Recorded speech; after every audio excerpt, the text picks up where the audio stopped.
Assalamualaikum warahmatullahi wabarakatuh.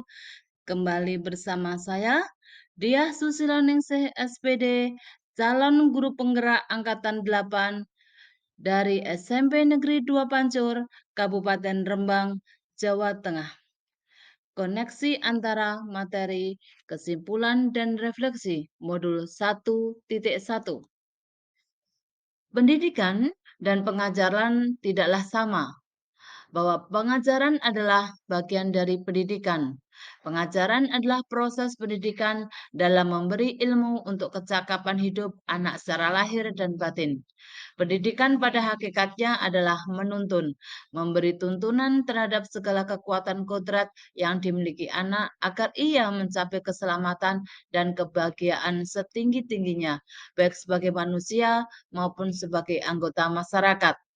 Pendidikan menciptakan ruang bagi murid untuk bertumbuh secara utuh agar mampu memuliakan dirinya dan orang lain serta menjadi mandiri.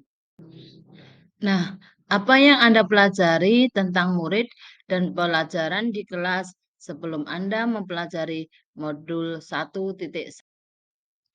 Sebelum mempelajari modul 1.1 mengenai refleksi filosofis pendidikan nasional dari Ki Hajar Dewantoro, sebagai guru saya meyakini beberapa hal sebagai berikut. Yang pertama, seorang guru hanya mentransfer materi pelajaran saja kepada peserta didiknya. Yang kedua, guru adalah subjek utama dalam kegiatan pembelajaran.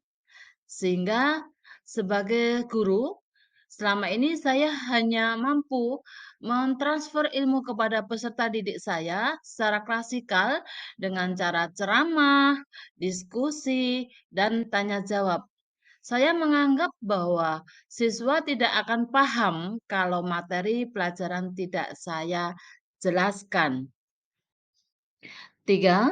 Peserta didik dikatakan telah belajar jika mereka bisa mengerjakan soal asesmen sesuai dengan kompetensi dasar yang tertera di kurikulum, serta nilainya mampu melampaui KKM.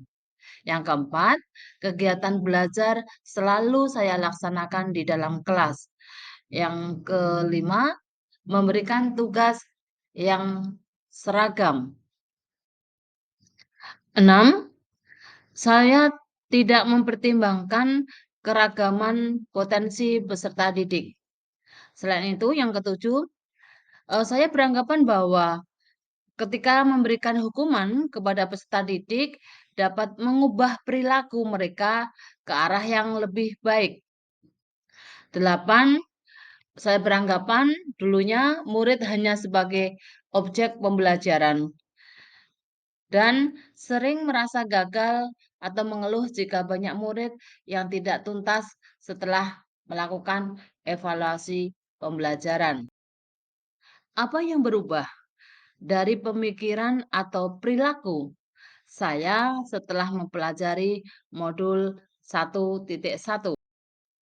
Setelah mempelajari modul ini, maka saya memiliki pengetahuan dan ilmu yang baru. Kemudian saya merubah pemikiran saya. Yang pertama bahwa guru bukan satu-satunya sumber belajar. Yang kedua, pembelajaran berpusat pada anak. Dan yang ketiga, menghargai setiap karakteristik peserta. Merubah perilaku. Yang pertama, mengemas pembelajaran secara menarik agar anak termotivasi untuk mengikuti pembelajaran. Sehingga ketika mengikuti pembelajaran, anak merasa nyaman, tidak terbebani, dan senang. Yang kedua, memberikan kebebasan kepada anak untuk menyelesaikan setiap tugas sesuai dengan minat, bakat, dan kreativitas. Yang ketiga, lebih cermat melihat bakat yang dimiliki anak. Yang keempat, melakukan proses pembelajaran yang secara menyeluruh. Aspek pembelajaran meliputi kognitif, afektif, psikomotor, spiritual, sosial, dan budaya. Apa yang dapat saya terapkan lebih baik agar kelas saya mencerminkan pemikiran Ki Hajar Dewantara? Yang pertama, saya harus mengubah mindset saya yang tadinya berpikir bahwa anak itu adalah selembar kertas kosong yang tidak atau belum tahu apa-apa.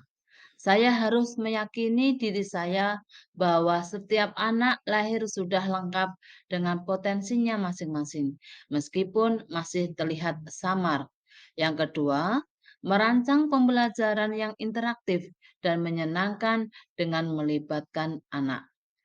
Yang ketiga, menerapkan pembelajaran berbasis kearifan lokal dan budaya setempat. Empat, menerapkan konsep Merdeka Belajar dan mengintegrasikan setiap pembelajaran dengan pencapaian profil pelajar Pancasila. Yang kelima, pembelajaran yang mengutamakan aspek budi pekerti. Yang keenam, menerapkan sistem AMONG, pendidikan yang menuntun, bukan menuntut. Yang ketujuh, pembelajaran yang sesuai dengan kodrat alam dan kodrat zaman.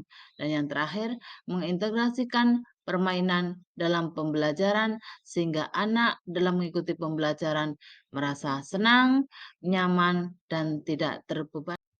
Dari pemaparan saya, maka dapat diambil sebuah kesimpulan bahwa sejatinya anak lahir telah memiliki bakat, kemampuan, dan potensi masing-masing, bukan kertas kosong yang dapat dibentuk sesuai kehendak manusia dewasa. Selanjutnya, pendidikan yang menghamba pada anak didik yang menekankan pada minat, kebutuhan, dan kemampuan individu. Kemudian, menghadirkan model dan metode belajar yang menggali motivasi untuk membangun kebiasaan anak menjadi pembelajar yang budi pekerti. Yang terakhir, mendidik sesuai kodrat alam dan kodrat zaman, sepenuh hati untuk anak-anak berhati nurani, sehingga kita menjadi guru yang selalu dirindukan. Demikian yang dapat saya sampaikan. Terima kasih. Salam guru penggerak.